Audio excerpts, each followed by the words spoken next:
I grew up in Plainfield, Wisconsin, a place so small the loudest sound on most days was the wind moving through the cornfields. Neighbors waved from tractors.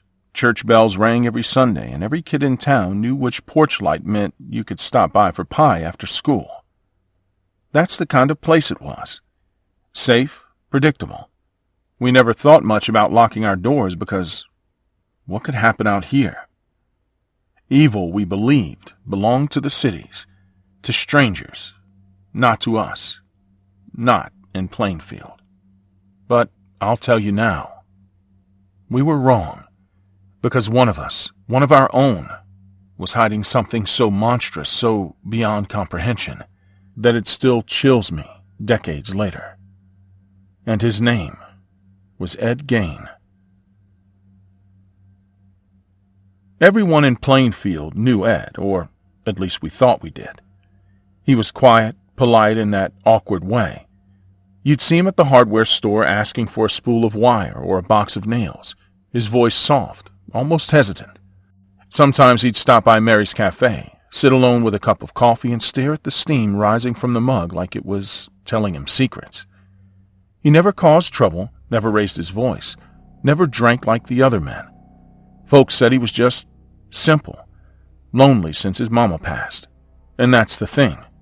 You couldn't talk about Ed without talking about his mother, Augusta. She was a hard woman, God-fearing in the strictest, meanest sense. My own mother used to whisper that she ruled that house like a prison warden. After she died, something in Ed seemed to sink even deeper into itself. He boarded up the rooms she once lived in, kept them like a shrine. The rest of the farmhouse, well, it fell into rot. I remember once I offered him a hand after church, just a neighborly thing, and asked if he needed help fixing his barn roof. He smiled, this small, crooked smile, and said, "No need. Mama wouldn't like strangers poking around." Mama. She'd been dead for years, and he spoke like she was still sitting at the table waiting for supper. We thought he was harmless. Strange, sure, but harmless. I realize now that was our mistake, confusing quiet with safe, because sometimes the quietest people are the ones carrying the darkest secrets. It was November 16th, 1957, the kind of day when the wind bites sharper than it should, and the whole town feels quieter, like it's holding its breath. That morning, Bernice Warden, she owned the hardware store right on Main, wasn't at church. By noon, people started to notice the store was locked up tight, which was unusual for her. Bernice didn't just vanish. Everyone knew her. Everyone trusted her. By nightfall, the whispers began. Folks said her truck was gone, her cash register drawer left half open. Others swore they saw her last with Ed Gain. Just Ed. Plain, quiet Ed. When I heard his name come up, I remember a chill crawling up my back. Not because I thought he was guilty, not then, but because I could picture him so clearly, standing in that hardware store, fumbling with his words, maybe laughing nervously. I'd seen it so many times before, and it always made me uneasy. By the time the sheriff's men headed out to his farm, half the town was already gathered on the road, waiting. Flashlights bobbed in the distance as the deputies walked up that long dirt driveway. The Gain place stood against the horizon, black and hulking, its roofline jagged against the November sky. That was when the smell hit, even from where I stood, a good stretch from the porch. It carried out the cold air. Sweet, rotting, wrong. It clung to the back of my throat, and I knew. Everybody knew. Something awful was waiting inside. And then came the shouting. A deputy staggered out, his hand over his mouth like he was about to be sick. Another one ran to the car, fumbling with the radio, his face white as the snow that hadn't even fallen yet. None of us knew it then. Not exactly. But that was the moment Plainfield stopped being the town I'd grown up in. Because whatever they found in Ed Gain's farmhouse that night, It wasn't just a crime. It was something darker, something that made you question the face of every neighbor you thought you knew. I never stepped inside that house myself, but I didn't need to. For the deputies who did, I'll never forget the way they looked when they came back out. They say the first thing you noticed was the cold. Not the kind of cold that comes from November air creeping through cracks, but a dead kind of cold, like the walls themselves had soaked up every ounce of life and kept only silence in return. Then came the smell, worse inside than out, a sour stench of rot mixed with something metallic, sharp like rusted iron or blood left too long in the open. And then they saw her. Bernice Warden, hanging there, strung up in the shed like she was nothing more than game from the hunt. That's when the search turned frantic. Deputies pushed deeper into the rooms, their lanterns cutting across shadows. Each step uncovered something that didn't belong in any home, not in Plainfield, not anywhere. A lampshade stitched from what looked like skin, a belt fastened together with pieces that should never have been worn, bowels carved out of something so unspeakable that the men refused to describe it out loud. Every corner held another secret, another proof that Ed Gaines's life had twisted into something far beyond loneliness. Furniture, masks, grotesque relics, each one telling a story we weren't ready to hear. By the time dawn came, word had spread faster than fire. Plainfield wasn't whispering anymore. People were wailing, screaming, begging for it to not be true. But it was. That farmhouse that was just another shadow at the edge of town had turned into a place no one could unsee. And Ed, plain, quiet Ed, he was nowhere to be found. Not yet. I remember the silence that fell over the town when the sheriff finally brought him in. Ed Gain. He didn't fight, didn't scream, didn't even try to run. They found him at a neighbor's house, sitting there like he had no idea the world had just shifted under his feet. And when I saw him, when they walked him past the crowd, I couldn't reconcile the man in front of me with the horror we now knew. His face was blank, almost childlike, eyes cast down as though he were the one embarrassed. Not angry, not wild, not the monster we wanted him to be. That was the part that cut the deepest, because monsters are easier to understand when they snarl, when they bare their teeth. But Ed just looked like Ed, the same man who mended a fence for my uncle, who sat alone in the back pew at church. The sheriff's deputies said he spoke calmly as they cuffed him. No begging, no denial, just quiet admissions, like it was all some routine chore. As if the lamps, the masks, the bodies, all of it, were just another part of farm life. And the more he spoke, the more it became clear. Ed didn't see the world the way the rest of us did. To him, death wasn't the end. It was material, something to shape, something to hold on to.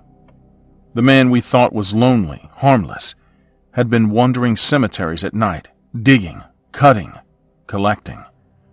The house, the stench, the hanging body, it wasn't just madness. It was his craft, his comfort. And Plainfield. We were left to realize that the real terror wasn't the sight of Ed in chains. It was knowing how long he had been free. The trial wasn't what we expected. We thought we'd see a monster caged, fangs bared, the kind of evil you could point at and say, that's why it happened. But when Ed Gaines sat in that courtroom, it was like watching a husk of a man. Thin shoulders slumped, hands folded neatly in his lap, answering questions in a voice so soft you had to lean in to hear. The papers called him the Butcher of Plainfield, but to us, those who had seen him pass through Main Street, he looked more like a farmer who'd lost his way. And that was the horror of it. The doctors came forward one after another explaining what he'd done and why. They said he wasn't sane. that his mother had bound him so tightly to her beliefs, to her twisted sense of sin and purity, that when she died, he couldn't let her go. He shut up her room like a shrine, preserved it, spotless, while the rest of the house drowned in filth. And outside that one sacred space, he built something else, something unspeakable. He confessed to robbing graves, picking out women who reminded him of his mother. He said he wanted to become her again, to wear her skin like a suit. That was the reason for the masks, the corsets, the bodies cut open and reshaped. The courtroom was silent when those words were spoken. Some people turned away, unable to listen. Others sat frozen, staring at him as though, if they blinked, they'd miss the true shape of his sickness. The judge didn't need much convincing. Ed was found insane, too broken in the mind to be punished like other men. He was sent away, not to prison, but to an institution. And for Plainfield, that verdict brought no relief, because prison would have meant closure, justice even, but insanity, that left the door open. It left us with questions that had no answers. Was he always broken? Could someone have stopped it? Or was it only a matter of time before the loneliness, the grief, and the darkness he lived in swallowed him whole? And most of all, could it happen again? Right here, among us. When Ed was taken away, Plainfield didn't breathe a sigh of relief. Instead, it felt like the air had gone colder. The farmhouse sat there for a while, its windows boarded, its doors locked, the stench of what had been discovered inside still clinging to the walls. Folks avoided driving past it, even in daylight. Some swore they saw shadows moving in the upstairs window, long after Ed had been hauled away. In March of 1958, it burned to the ground. Nobody knows for sure how. Some say it was an accident, a stove fire gone wrong. Others whisper it was arson, that someone in town wanted to erase the memory, to make sure no trace of that house of horrors remained. I stood on the road that night, watching the flames lick the sky, turning the farmhouse into ash. Some people cheered, but I didn't. Because fire doesn't erase memory. It only leaves ghosts behind. The years passed, but Plainfield never healed. People moved away. Main Street got quieter, and those of us who stayed, well, we carry the weight of what happened. Every empty barn, every silent field, every lonely figure walking down the road after dusk. It all reminds us of him. Sometimes I dream of Ed. Not the monster the papers made him out to be, but the man I used to see at the cafe, nodding politely, hands wrapped around a chipped coffee cup. I dream of those eyes, blank, unreadable, hiding something I never thought to question. And when I wake, I wonder how many Ed Gaines there are out there, right now, living in quiet towns just like ours. Because that's the true horror. Evil doesn't always roar. Sometimes it whispers. Sometimes it smiles. Sometimes it helps you fix your tractor or shovel your driveway. And you don't realize what it really is, until the day the truth comes crawling out from behind a locked door. Ed Gain wasn't a legend. He wasn't a story for the campfire. He was my neighbor. He was real, and that's why I'll never sleep the same again.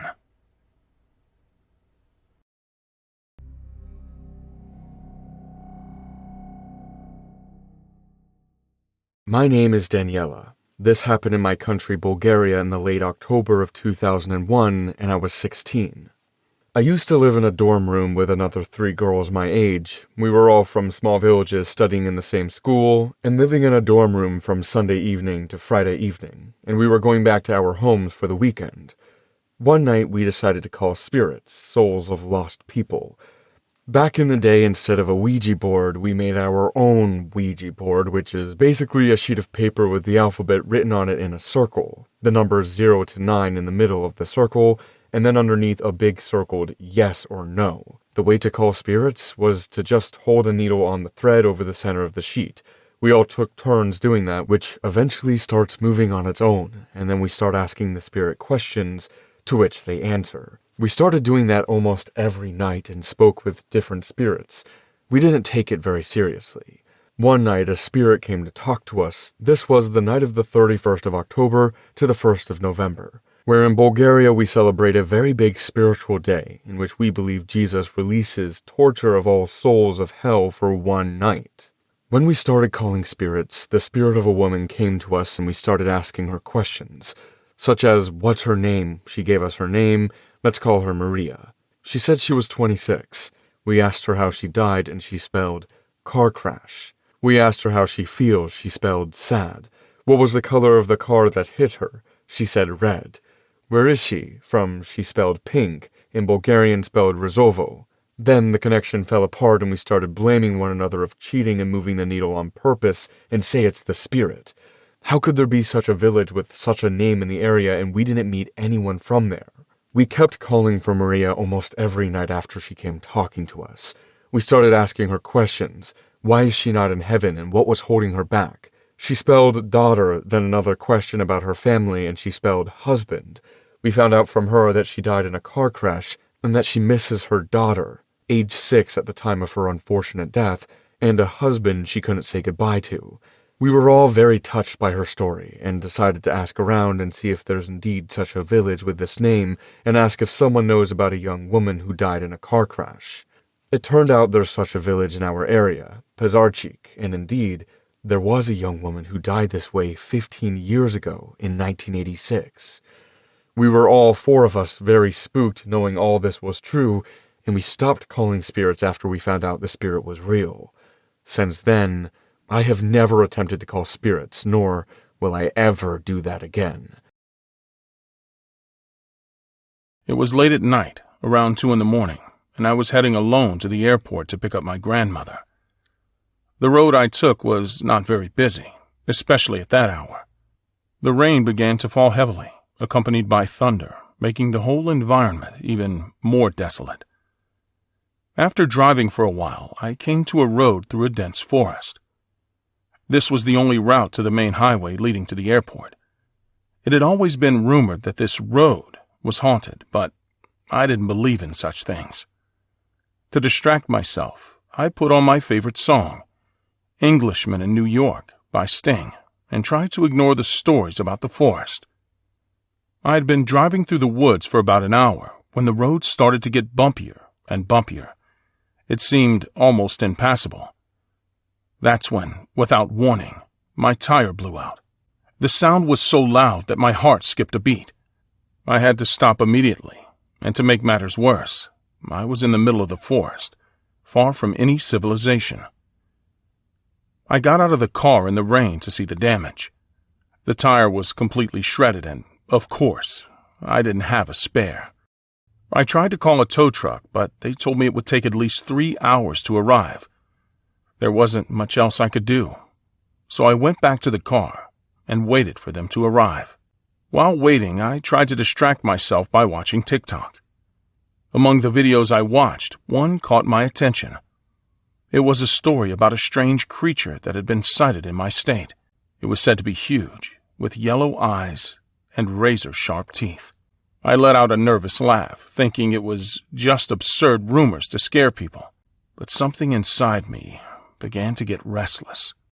When the rain subsided, I got out of the car to check the tire again, hoping that maybe there was some way to fix it temporarily. What I saw, however, was worse than I imagined. Something or someone had scratched the bodywork, leaving deep, long marks on the metal.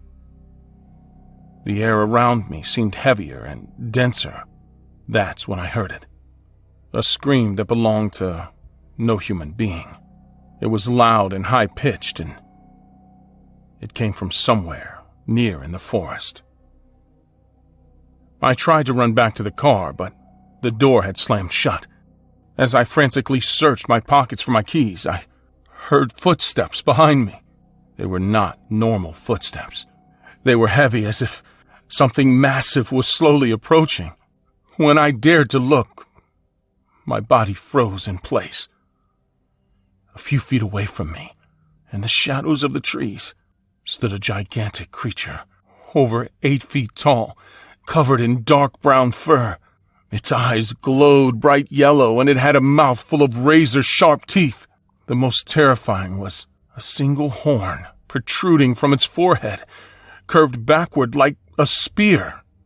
Fear paralyzed me, but I managed to pull out the bear spray I always carried with me for emergencies. I sprayed it in the face, but the creature barely blinked. No harm was done. In desperation, I smashed the car window to take shelter inside.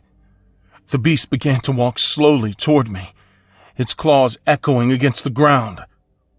It approached the car and began to look through the windows, studying me as if it knew I had no escape. Time passed slowly as the creature prowled around my car, stalking me like a predator. My breathing was heavy, and every second felt like an eternity. Just when I thought all was lost, I saw the lights of the tow truck approaching down the road. The noise of the crane's engine caused the creature to raise its head as if it heard something disturbing. Without warning, it ran into the forest with surprising speed, disappearing into the darkness. The tow truck driver saw nothing unusual, but I was too frightened to explain what had happened. I could hardly speak. I simply climbed into the tow truck and let the driver take my car to a nearby garage. After my car was repaired, I drove as fast as I could to the airport. When I finally arrived and saw my grandmother, I tried to explain to her what had happened. I told her about the creature and how it had stalked me in the middle of the woods. Her reaction was alarming. Instead of dismissing it as a hallucination, her face filled with concern. She made me sit up and, with a sigh, told me a story I had never heard before. The creature I had seen had a name, Garajarama. According to an ancient Persian legend, Garajarama was a monster that hunted and devoured children lost in the forest.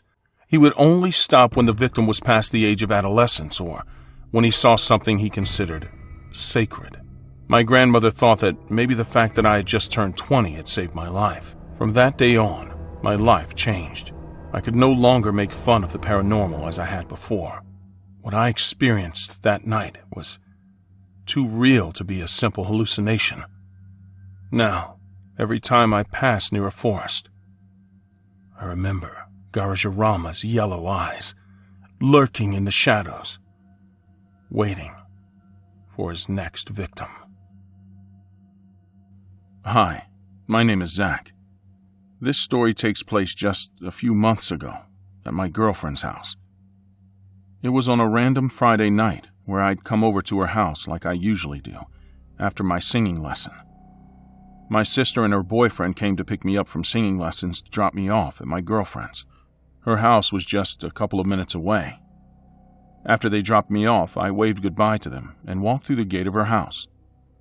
It's important to mention that her house is a unit at the back of another house.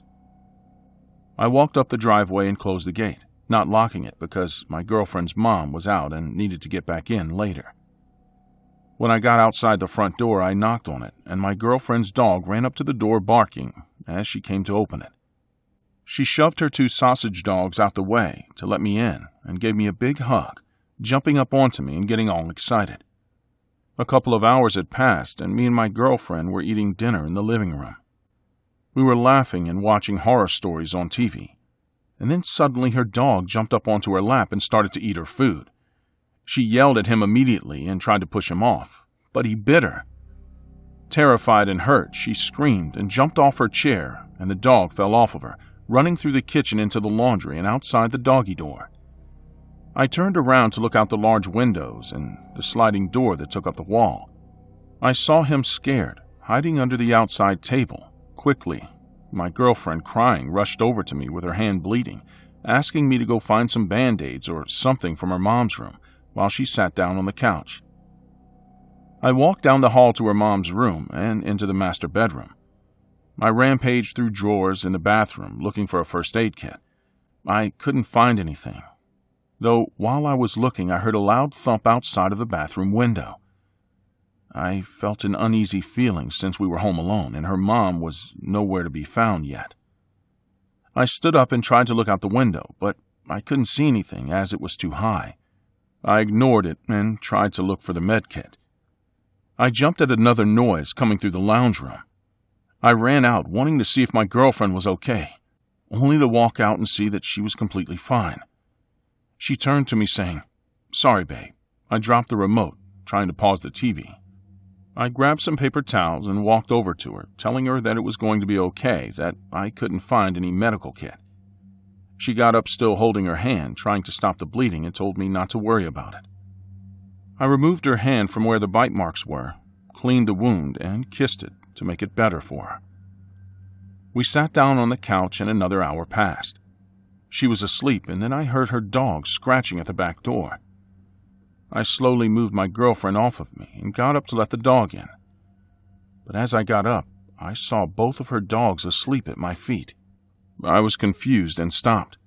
My whole body felt frozen. I couldn't move.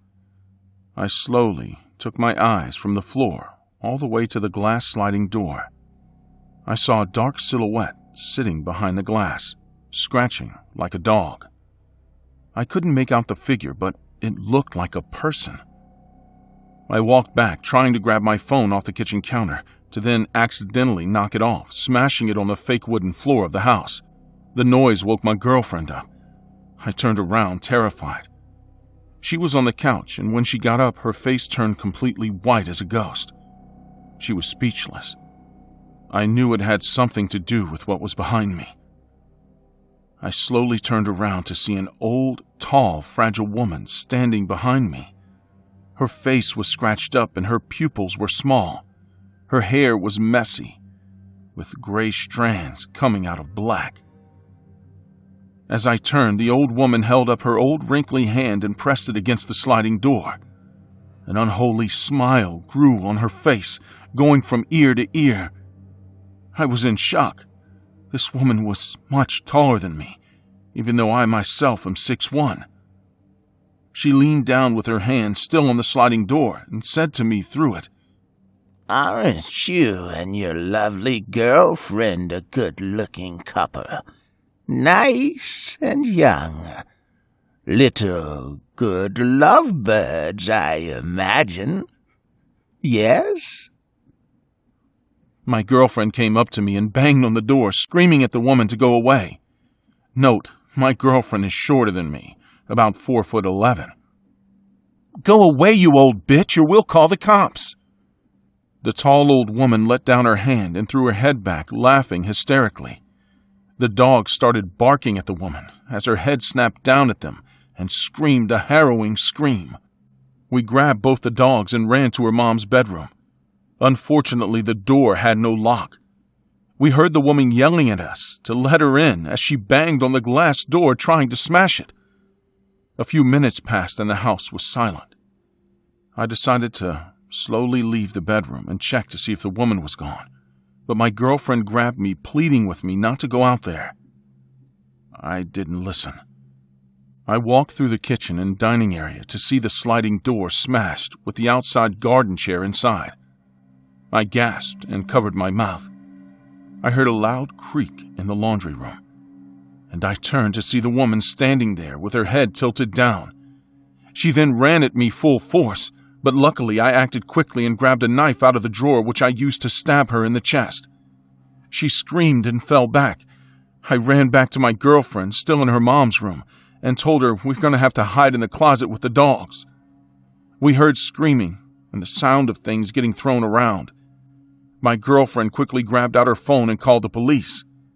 While on the phone, the woman was screaming at us, saying she just wanted to see us make love and wanted us to make it with her. The operator said not to move and to keep the dogs silent. I held the dogs' mouths shut, trying to keep them quiet. It wasn't long before the woman came running down the hall at the door of her mother's bedroom. As she was about to open the door, the cops arrived, along with my girlfriend's mother. But the old lady had ran off. When they got there, she was gone.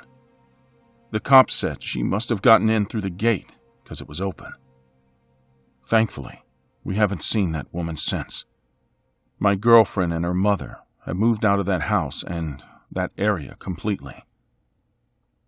Sometimes we talk about, we wonder, what would have happened if the cops didn't get there? And who was that woman?